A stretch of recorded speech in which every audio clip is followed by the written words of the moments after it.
Right then, dramatic headline. Well, we'll find out. Maybe. It's still early doors yet, and obviously the transfer window is technically still closed, even though like every one of these doggies doing transfer business. But are United fucked in this transfer window, is what we're asking. You know, there's talk of De Jong not fancying it, although I think that they're working on that, and it could just be agent player speak. Nunez, is that real?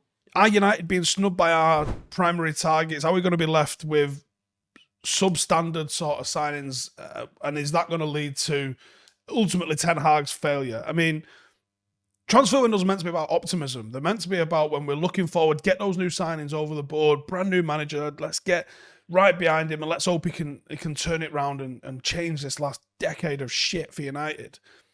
But it hasn't started too well. The backroom overhaul has been impressive and it's been very positive, but the rest of it's still a little bit frustrating.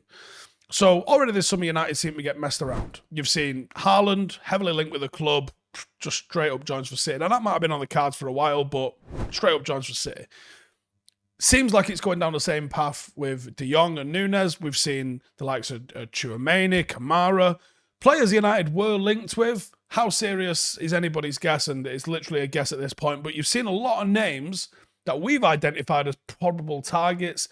A lot of them have been linked with us. Even if it was just a case of United looking at them, they've been linked with us, and then nothing. And then it's just signs for somebody else. That's happened a lot this window, and I expect it to happen even more. But I think now the Nunez stuff, Andy Mitten said it seems to be more agent-driven than anything else, but he didn't deny that United was interested, and I think that's a key thing to remember here. Frenkie De Jong, I would put my house on the fact we are interested in him. I don't think that's bullshit in the slightest. But is there further evidence of a decline of United? And is this further evidence of a decline of Manchester United? Ronaldo keeps talking about there being a real tipping point with teams like Arsenal. Have they been out of the Champions League scene long enough where people look at them differently now?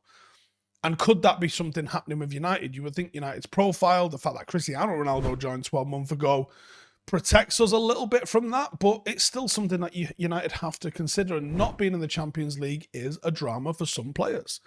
You know, we always seem to bring in the top talent. We've seen Sancho, Varane and Bruno and Ronaldo in recent years, but we've had to spend a lot of money to bring those players in.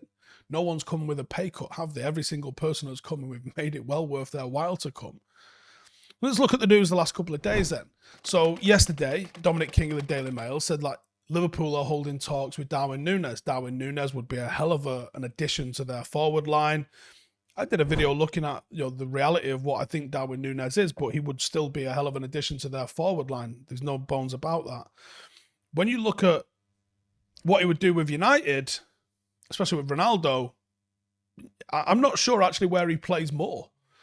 Is it at United or is it potentially at Liverpool? But either way, you can't ignore the fact that joining Liverpool right now would absolutely be a much more attractive prospect for players than it would be to come into United. Liverpool are winning things. They are challenging for titles. And, as much as I've enjoyed taking a piss out of them for losing the Champions League final, they were in the final to lose it and we absolutely were not.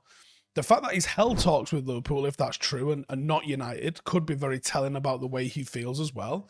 Now, United might have bigger financial muscles to flex, and when he sits down with Liverpool, they offer him X, and we're able to offer Y. But is that really what we want from our football club? Using that factor alone has got United in trouble in the past. You look at what happened with Alexis Sanchez, example of a player that was signed.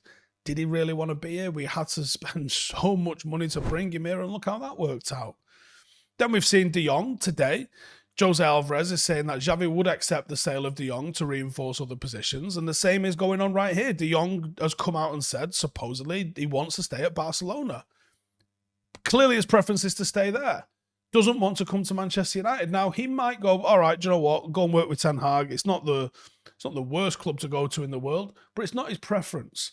He's not. I'm sure if we do sign him, he'll come out and say, it's always been my dream to play at United. But how true is that when we see the stuff that's come out? If we want to get back to the top, I think you're probably going to have to start taking a different approach when it comes to signings. Some bargains, people who want to be here. The previous tactic of those massive big money signings, Liverpool managed to do it, but it took them some time. Are United going to have that time? Are United going to be afforded that time? Is the fan base going to allow us that time? Are the board going to allow us that time? Is the media going to allow us that time? Are we even going to get that right? Off the pitch, a lot of things are looking very positive, I think, for United at the moment. But nothing changes unless the recruitment strategy changes. And not just the strategy, but the execution. You can't just have a good strategy and not execute it. There's a short-term problem and a long-term plan. And I don't know if it's possible to necessarily do both of those at the same time. We don't need to sign big players. We need to sign good players. And that's what our focus should be on. I don't care how many Instagram followers he's got. I don't care what his wages are. Is he a good player? And does he want to be here? Those should be the first two things that Manchester United are asking. If top players don't want to be at United right now, sound. Let's find some good players. Because the top players that we've signed, those really exciting players, and I'm well guilty of it, and I am unapologetically so, I'm a fucking fan. When United sign a big name, I get excited, and I will continue to get excited. And if we sign some big names, it's something you better believe I will be getting excited. But is it the right thing to do? I'm a fan. You know, I'm allowed to just get excited. I'm not sitting here saying I'm some sort of fucking football analyst guru and tell you exactly how it's going to go down. I might predict United to do something that we don't do this year. Look, I would rather be optimistic and fucking wrong than negative and right. Because what the fuck does that get at the end of the day? You can't go into it thinking everything's all doom and fucking gloom. But maybe we've got to shake it up and go with a different thing. If we're putting all our eggs into the Frenkie De Jong basket, they better be fruitful. You know, we need to make sure we get him over the line. And I can see why knowing whether he's coming over the line or not coming over the line is a massive factor in what happens on the very next stage. But it's got to happen, and it's got to happen before pre-season, because United can't go into it making excuses that, oh, do you know what, this midfield will be right if it just has a pre-season. Eliminate the excuses, get your work done, and let them get on with their jobs of playing football.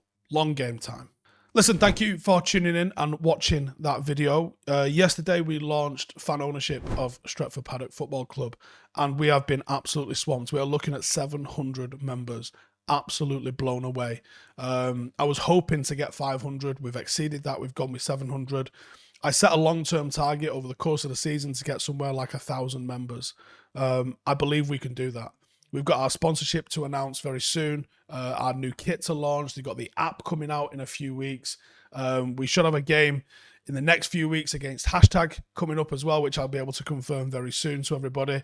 There's loads of big things happening with the club. Building a bit of a squad to take on our new league that we're in next season as well. So if you'd like to get involved, it's 100% fan ownership. I'll throw a link in the description for anything that you need to read about it.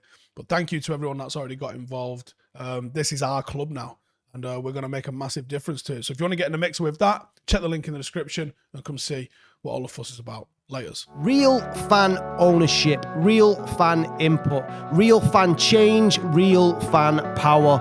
50 plus 1, we can go better than that. 100 plus none.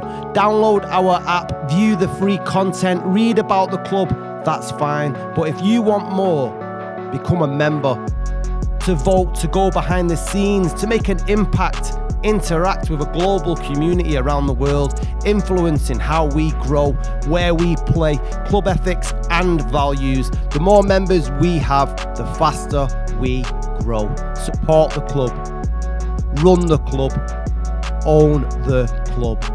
This is ours and no one will take it away. The future is in all our hands.